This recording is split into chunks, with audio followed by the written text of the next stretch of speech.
찬송하시겠습니다. 찬송가 33장.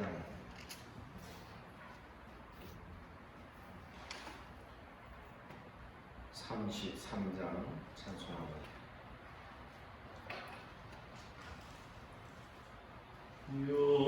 영광스러운 주를 보라고 난 받은 그 모습 승리하고 오실 때에 만민 경배하리라. 왕의 왕이 되신 주께 멸류관을 드리세. 왕의 왕이 되신 주께 멸류관을 드리세. 오좌 위에 계신 주께 멸류관을 드리세. 전군 천사 소리 높여 주를 찬송하도다. 왕의 왕이 되신 주께 멸류관을 드리세. 왕의 왕이 되신 주께 멸류관을 드리세. 죄인들이 조롱하며 가시관을 씌웠네. 성도들과 천사들은 주의 이름 높이세. 왕의 왕이 되신 주께 멸류관을 드리세. 왕의 왕이 되신 주께 멸류관을 드리세. 만민들의 찬송 소리 하늘 높이 퍼진다. 하늘 보자 바라보니 이쁜 한량 없도다.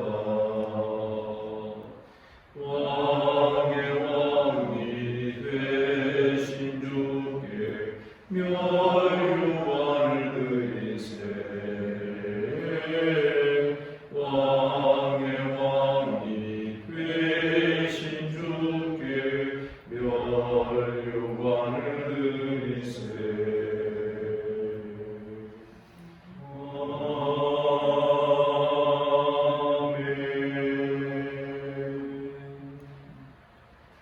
아멘.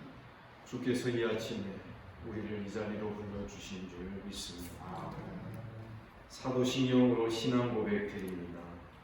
나는 전능하신 아버지 하나님 천지의 창조주를 믿습니다. 나는 그의 유일하신 아들 우리 주 예수 그리스도를 믿습니다. 그는 성령으로 잉태되어 동정녀 마리아에게서 나시고 본디오 빌라도에게 고난을 받아 십자가에 못 박혀 죽으시고 장사된 지 사흘 만에 죽은 자 가운데서 다시 살아나셨으니 하늘에 오르시어 전능하신 아버지 하나님 우편에 앉아 계시다가 거기로부터 살아있는 자와 죽은 자를 심판하러 오십니다. 나는 성령을 믿으며 거룩한 공교회와 성도의 교제와 죄를 용서받는 것과 몸의 부활과 영생을 믿습니다. 아멘. 하나님 말씀 이사야 28장 1절에서 13절까지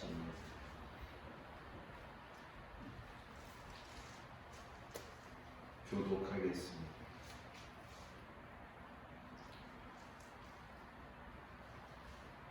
1절에서 13절입니다. 에브라임의 술 취한 자들의 교만한 멸류관은 화 있을진지 술에 빠진 자의 성 곧 영화로운 관같이 기름진 골짜기 꼭대기에 세운 성이요 쇠잔에 가는 꽃 같으니 화 있을진저.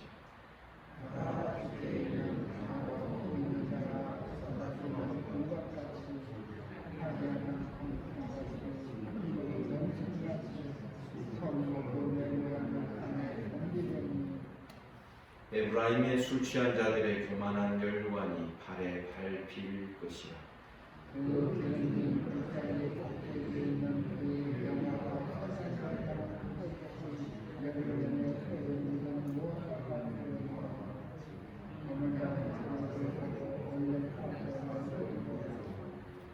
그날에 만군의 여호와께서 자기 백성의 남은 자에게 영화로운 멸관이 되시며 아름다운 화관이 되실 것이라.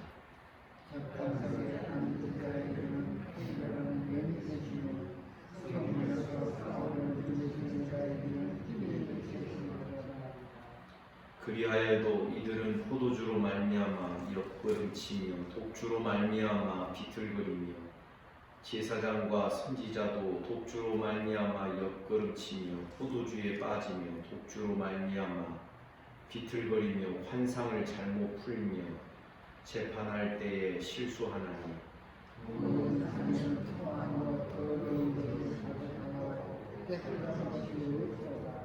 그들이 이르기를 그가 누구에게 지식을 가르치며 누구에게 도를 전하여 깨닫게 하려는가 저 떨어져 품을 떠난 자들에게 하려는가.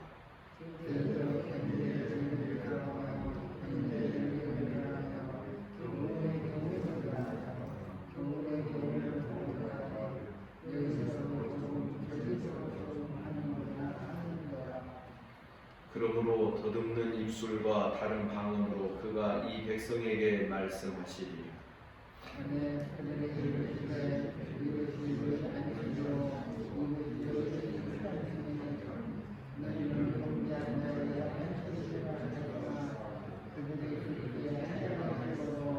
다같이 여호와께서 그들에게 말씀하시되 경계에 경계를 더하며 경계에 경계를 더하며 교훈에 교훈을 더하며 교훈에 교훈을 더하고 여기서도 조금 저기서도 조금 하사 그들이 가다가 뒤로 넘어져 부러지며 걸리며 붙잡히게 하시리라. 에브라임 북쪽 이스라엘 나라에 대한 경고와 심판의 말씀이 기록되어 있습니다. 이들의 모습을 한마디로 말하면 술 취한 사람들이다. 비틀거리고 옆걸음치며 또 어그적거리며 걷는 그런 자와 같은 모습으로 기록이 되어 있습니다. 1절에 보면 에브라임은 화려한 성이었습니다. 영화로운 관같이 기름진 골짜기 꼭대기에 세운 성이었는데 이제는 술 취한 자들의 교만한 멸류관이 화를 당하게 되고 저들은 쇠잔에 가는 꽃과 같게 될 거라는 것입니다. 누가 이런 일을 할 수 있겠습니까? 한 성을 세우시기도 하시고 그 성을 멸하기도 하시는 분은 오직 하나님밖에 없는 줄을 믿습니다. 그 하나님께서 이 교만하며 화려한 성읍을 심판하시겠다는 것입니다. 2절에 보니 보라 주께 있는 강하고 힘이 있는 자가 쏟아지는 우박같이 파괴하는 광풍같이 큰 물이 넘친같이 손으로 큰 멸류관을 땅에 던져버릴 것이다. 에브라임이 쓰고 있는 그 영화로운 관을 하나님께서 그 관을 땅에다가 던져버리시겠다. 그렇게 해서 3절 에브라임의 술 취한 자들의 교만한 멸류관이 발에 밟힐 것입니다. 4절 그 기름진 골짜기 꼭대기에 있는 그의 영화가 쇠잔에 가는 꽃이 여름 전에 처음 익은 무화과 같을 것이다. 여름 전에 처음 익은 첫열매 무화과. 어떻게 보면 그 지방에도 사시사철이 있기 때문에 겨울을 이겨내고 처음 익은 무화과는 당도가 아주 높은 그러한 맛있는 열매입니다. 그렇기 때문에 이 처음 익은 무화과는 보는 사람마다 그것을 따먹고 그러듯이 그 나라가 에브라임이 다른 나라에 의하여서 멸망을 당하고 먹힘을 당할 것을 우리에게 보여주는 것입니다. 보는 자가 그것을 보고 얼른 따서 먹는 이유. 사실 이 당도가 높은 이 첫열매 무화과가 어떻게 보면 사람들의 영양분을 공급하고 그런 역할을 하였기 때문에 그런 것입니다. 5절에 보니 그날의 만군의 여호와께서 자기 백성의 남은 자에게 영화로운 면류관이 되시고 아름다운 화관이 되실 것이다. 여기 그날이라는 것은 에브라임이 멸망한 다음에 하나님께서 하나님의 나라를 다시 회복하시는 하나님의 나라를 재건하실 그날을 말하는 것입니다. 하나님께서는 하나님을 당신의 백성의 면류관으로 사용할 것을 말씀하신 것입니다. 여호와께서 자기 백성의 남은 자에게 영화로운 면류관이 되신다. 아름다운 화관이 되신 것입니다. 그래서 6절에 보면 재판석에 앉은 자에게는 판결하는 영, 공의로운 정의로운 영이 되십니다. 성문에서 싸움을 물리치는 자에게는 신이 계십니다. 어떻게 보면 한 나라가 바르게 세워지고 또한 구약교회가 바르게 세워지는 두 가지 축의 원리를 우리에게 6절이 보여주고 있습니다. 판결하는 재판, 공의와 정의가 그 기둥으로 중심이 분명히 세워져 있는, 그리고 힘의 원천의 기둥이 분명히 세워진, 쟁론에는 이 6절의 말씀이 한 개인의 신앙이 세워지는 원리뿐만 아니라 가정과 교회와 국가와 나라가 세워지는 중요한 원리가 이 두 기둥처럼 우리에게 보여지고 있다는 것을 생각하게 됩니다. 판단이 공의로워야 됩니다. 어느 개인이나 다 마찬가지입니다. 그리고 힘의 근원이 자기에게 있지 아니하고 여호와께로부터 힘이 나와야 되는 것입니다. 여러분 믿습니다.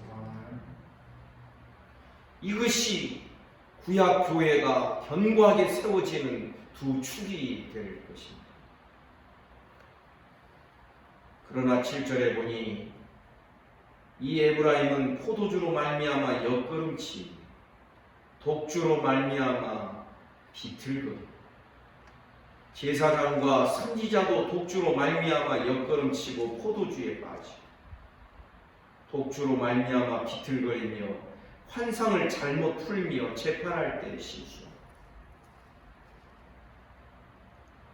마치 술 취하고 독주에 취한 자가 발을 제대로 가누지 못하는 것처럼, 걸음걸이가 제대로 걸어갈 수 없는 것처럼 비틀거리고 옆걸음치는, 심지어 제사장들, 선지자들까지 그렇게 되어 있는 그러한 에브라임의 형편을 우리에게 보여주는 것입니다.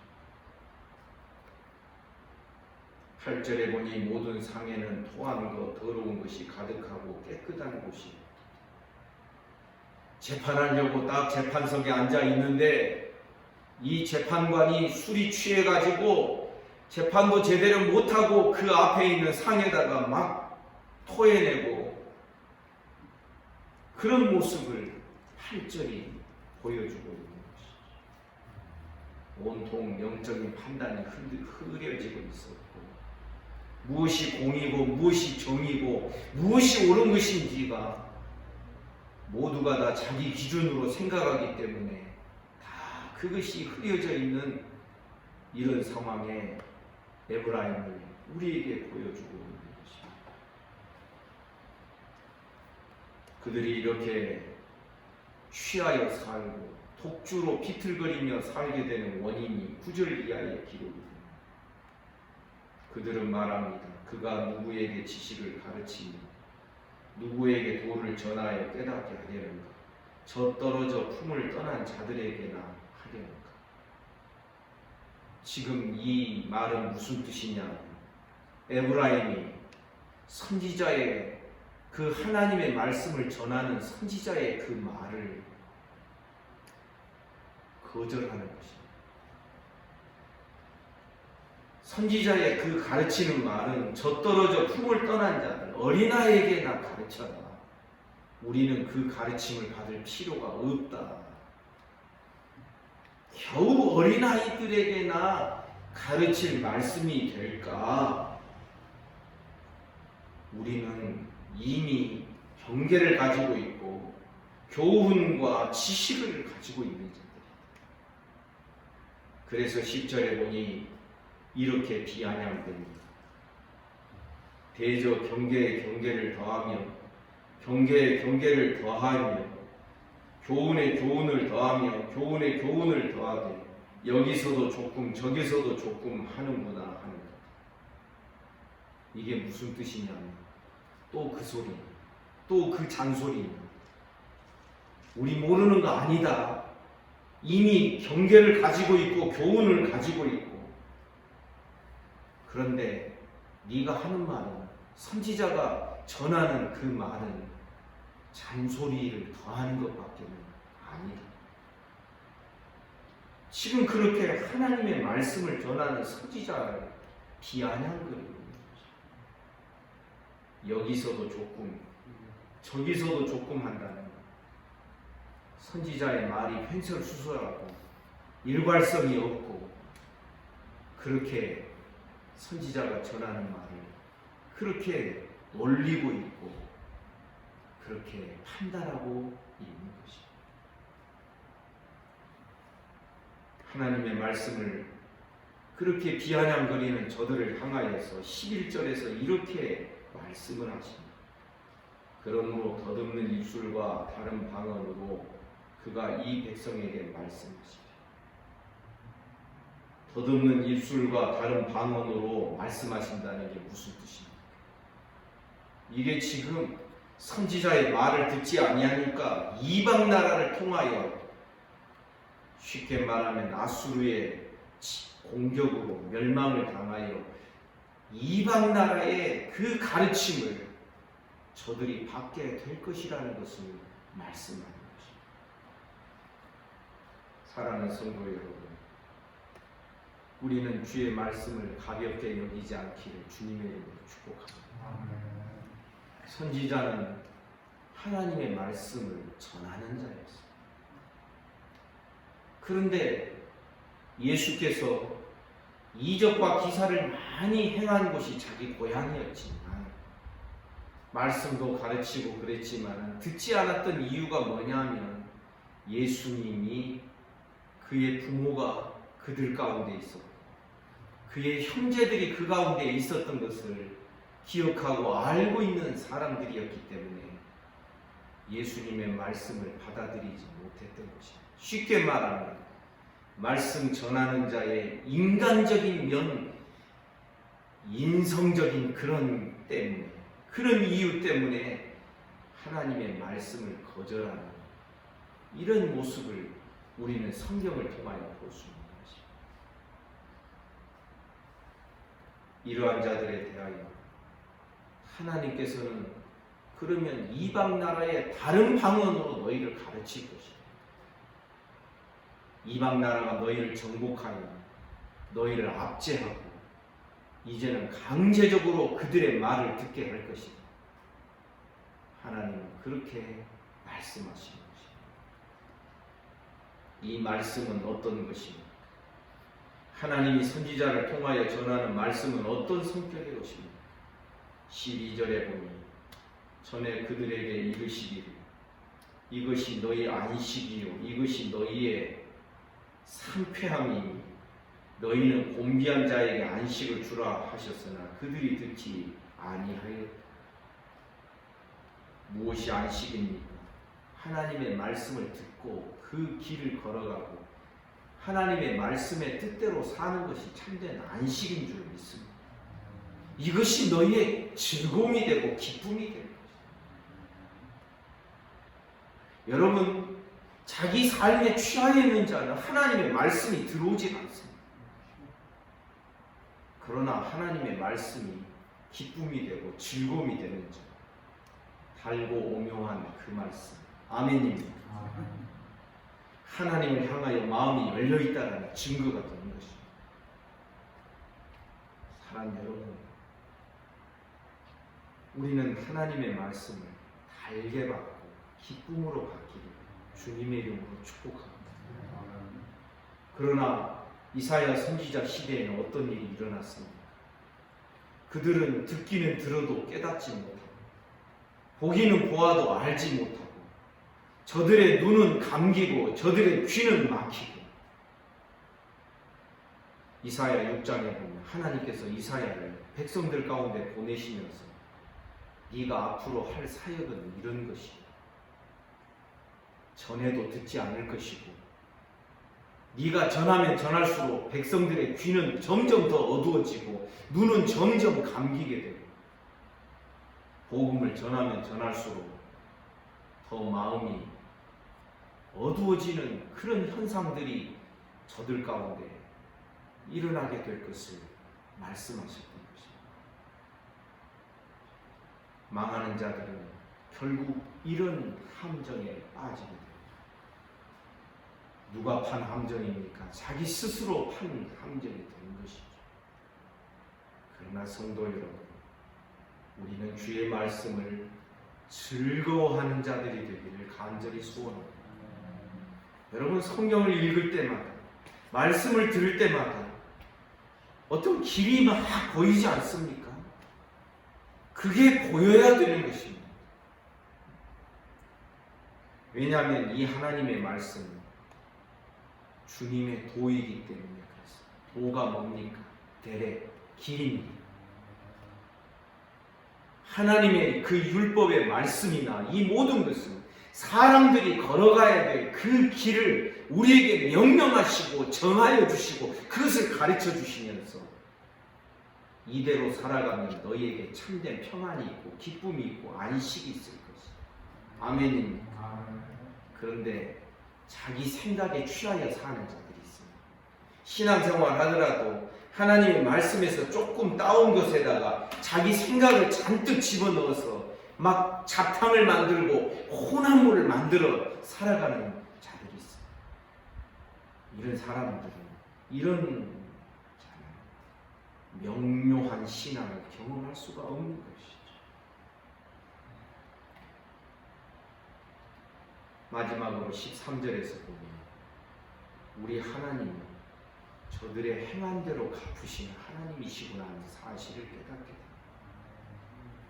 13절 여호와께서 그들에게 말씀하시되 경계에 경계를 더하며 경계에 경계를 더하며 교훈에 교훈을 더하며 교훈에 교훈을 더하고 여기서도 조금 저기서도 조금 하사 그들이 가다가 뒤로 넘어져 부러지며 걸리며 붙잡히게 하시리.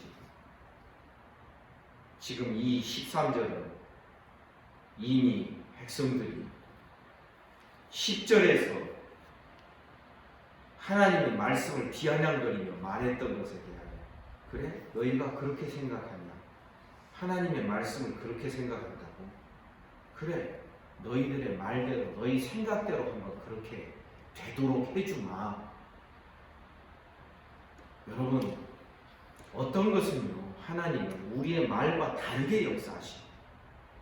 그런데 어떤 경우는 우리가 한 말 그대로 역사하시고 갚으시는 하나님이십니다. 특히 부정적인 말이 있잖아요.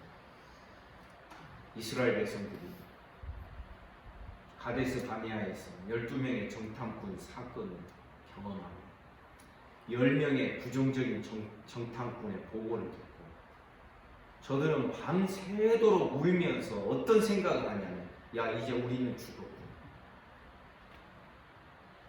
우리와 우리 자녀들은 이제는 다 망하게 되고 그러자 그 다음날 하나님께서 모세를 통하여 그들이 내뱉었던 말대로 하나님께서 행하시는 것을 모세를 통하여 선고하시고 너희가 죽는다고 그랬냐? 야 이제 우리는 죽었다라고 그랬냐? 그래 너희들은 광야에서 다 죽을 것이다. 너희 자녀들이 잡혀서 다 노예가 되고 종이 될 거라고 그랬냐? 아니다. 너희 자녀들은 약속의 땅에 넉넉하게 들어갈 것이다. 여러분 하나님이 하시는 일은 우리가 내뱉는 말 그대로 하시는 일도 있지만 우리가 하는 말에 다르게 역사하시는 일도 있는 것입니다. 오늘 본문 13절은 이스라엘 에브라임 사람들이 하나님의 말씀에 대하여 비아냥거렸던 말 그대로 너희들에게 그대로 갚아줄 것이다. 그렇게 말씀하시는 내용이 되는 것입니다. 사랑하는 성도 여러분, 다시 말씀드리지만 교만하면 약이 없는 것입니다. 자기에게 취하여 살고 비틀거리는 삶, 영적인 판단이 흐려지고 자기 생각대로 살아가는 그런 자들은 결국은 하나님께서 저들을 멸하시겠다라고 말씀하는 것입니다. 우리는 날마다 성령의 인도하심을 따라 주의 말씀의 길을 쫓아가 정신을 바짝 차리고 늘 깨어있는 우리 신앙이 되기를 주님의 이름으로 축복합니다. 깨어있어야 됩니다. 먹고 사는 일에 취하여 살고 자기에게 취하여 사는 자들이 되어서는 안 될 것입니다. 우리 모두는 날마다 하나님의 말씀으로 경성하여 있어요. 그 말씀으로 경계를 늘 받아야 돼요. 그 말씀으로 교훈을 늘 받아야 돼요. 그 말씀이 보여주는 그 도, 그 길을 하루하루 우리의 마음을 다하여 걸어가는 저와 여러분 우리 모든 성도들의 삶이 되기를 주님의 이름으로 축복합니다. 기도하겠습니다. 거룩하신 주님, 오늘도 이 아침에 우리를 이 자리로 불러주시고 주의 말씀을 대면케하여 주시니 감사합니다. 오늘도 주님과 함께 동행하게 하시고 거룩하고 복된 주의를 허락하시오니 오늘 이 시간부터 저녁 예배 이르기까지 모든 예배의 시간들을 축복하시고 은혜와 복을 내려 주시기를 원합니다. 주님께서 우리들의 마음속에 믿음을 더하시고 은혜를 베풀어 주시고 주님 능력의 장중에 우리를 붙들어 주시기를 원합니다. 몸이 아픈 성도들 하나님께서 다스려 주옵소서. 주께서 어루만져 주옵소서. 예수 이름으로 명하노니 깨끗함을 받을지어다. 오늘도 나라와 민족을 지켜주시고 한국교회를 불쌍히 여겨주시고 주변의 나라들 이 지구촌에 신음하며 고통하며 살아가는 모든 인생들을 불쌍히 여겨 주옵소서. 오늘 밤의 모든 삶을 우리 주님께 의탁합니다. 예수님 이름으로 기도하옵나이다. 아멘. 말씀 묵상하시겠습니다.